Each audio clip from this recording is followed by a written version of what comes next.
In June 2020, one of Europe's most celebrated tech companies made an announcement that stopped the financial world cold. $2 billion was missing from its accounts. Not stolen, not misplaced. The auditors, one of the most respected firms on the planet, had been signing off on accounts for years, and now they were saying the money had simply never existed. Within days, the CEO was arrested.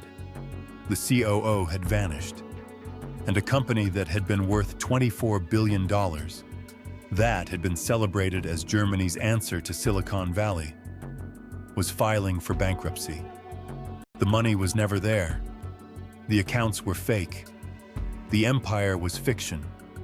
And the man at the center of it all was on a plane to Moscow, and nobody has seen him since. This is the story of Wirecard, the fraud that fooled the entire world, and the one journalist who tried to warn everyone and was nearly destroyed for it. Markus Braun was born in Vienna, Austria in 1969. He was quiet, methodical, and deeply technical, a man who spoke in the language of systems and data rather than charisma and vision. He joined Wirecard in 2002 when it was a small German payment processing company. Within 2 years, he had become CEO. Under Braun, Wirecard transformed. It stopped being just a payment processor and started presenting itself as a technology platform, a fintech revolutionary that was disrupting the global financial system. The stocks soared. Investors piled in. And in 2018, Wirecard was added to the DAX, Germany's most prestigious stock index, replacing Commerzbank, one of the country's oldest banks. It was a historic moment. Wirecard was worth $24 billion. Braun was celebrated on the cover of financial magazines. Germany had its Silicon Valley champion. But behind the growth story, something was deeply wrong. And one journalist had been trying to tell the world about it for years. Dan McCrum was a reporter at the Financial Times in London. In 2015, he began receiving tips from short sellers, investors who bet that a company's stock will fall, claiming that Wirecard's accounts didn't add up. McCrum started digging. What he found was troubling. Wirecard's profits were almost entirely dependent on a network of third-party partners in Asia, companies in Singapore, Dubai, and the Philippines that supposedly processed payments on Wirecard's behalf in markets where Wirecard wasn't licensed to operate. These partners were responsible for the majority of Wirecard's reported revenue and profit. But nobody could verify they actually existed in the way Wirecard described. McCrum published his findings. Wirecard's response was immediate and aggressive. The company hired lawyers. It accused McCrum of market manipulation. It worked with German regulators, who opened an investigation not into Wirecard, but into the short sellers and the Financial Times itself. For years, the company successfully painted the journalists as the villains of the story.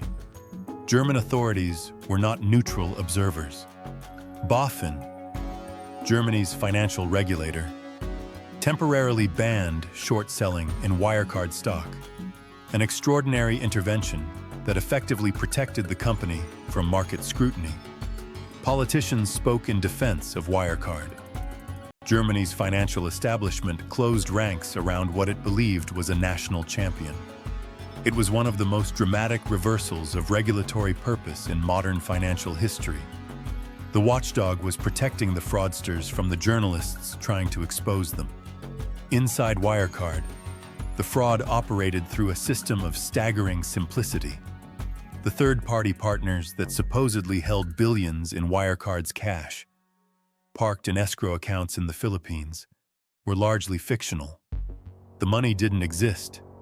When auditors from Ernst & Young requested confirmation of the accounts from the banks in the Philippines, they received forged documents. For years, they accepted those documents without independently verifying them with the banks directly. $2 billion, confirmed by forged letters. signed off by one of the world's largest audit firms, year after year. In June 2020, a new set of auditors finally did what EY had not. They contacted the Philippine banks directly. The banks said the accounts didn't exist. Ernst & Young refused to sign off on Wirecard's annual accounts. The company disclosed that the 2 billion euros previously reported as cash holdings probably did not exist. The collapse was instantaneous. Wirecard's stock fell 90% in 2 days. On June 22, 2020, CEO Markus Braun resigned. On June 25th, he was arrested at Munich airport. On the same day, Wirecard filed for insolvency, the largest insolvency in German post-war history. But the most dramatic chapter was still unfolding.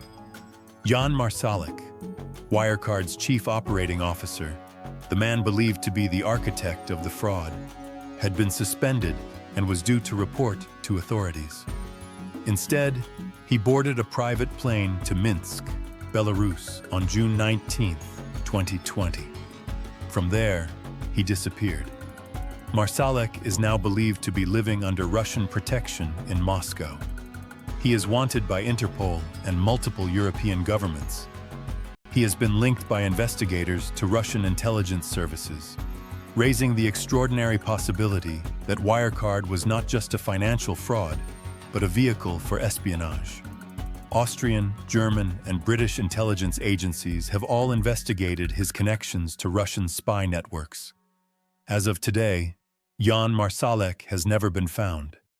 He remains one of the most wanted fugitives in Europe. Markus Braun went to trial in Germany in 2024, one of the longest and most complex fraud trials in German history. He maintained throughout that he too was a victim, that Marsalek had deceived him along with everyone else. The trial continued into 2025 with no final verdict yet delivered. The victims of Wirecard were spread across the financial system. Institutional investors, pension funds, retail investors who had bought shares in what they believed was Germany's greatest tech success story. SoftBank had invested $900 million. Employees had lost their jobs and their savings. And the German financial establishment that had protected Wirecard from scrutiny was left with a catastrophic loss of credibility. The Wirecard scandal exposed something far more troubling than a single company's fraud.